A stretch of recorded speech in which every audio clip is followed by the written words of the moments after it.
Hey everybody, it's Dave here from Dragonhill Games, and as I'm sure many of you are aware, the ranks in Standard just reset, so I've been ripping it back up the ladder with this deck right here, Ember Beast. If you like aggro decks, then hang on to your seat, folks, because this is about as fast as it gets. Alright, let's jump right into the deck tech.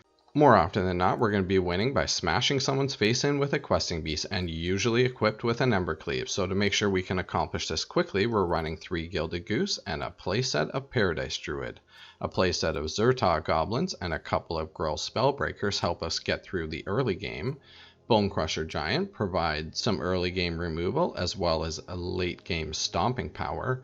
Rimrock Knight will help buff our creatures as well as provide additional creature support, and a couple of Thrashing Brontodons will help us deal with things like Cavalcade, Fires of Invention, and those pesky Cat Oven decks. And finally, a playset of Domri's Ambush will help us get anything that may block our Questing Beast out of the way. On a side note, obviously Questing Beast has Death Touch, so any amount of damage you deal with Domri's Ambush is going to kill anything that's not indestructible. And a couple of Collision Colossus will help us get the job done. More often than not, we're using the Colossus side to help buff our Questing Beast and get in there for that last bit of damage. But don't discount the Collision side. It deals handily with Cavalier of Gales and those annoying Chandra Spitfires. Finally, our land package is pretty simple in that we're running 4 Stomping Grounds and 10 of both forests and mountains.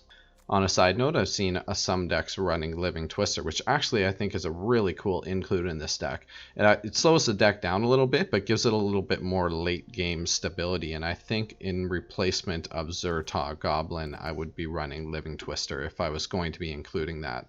But I like this version myself. I find it's just a little bit faster.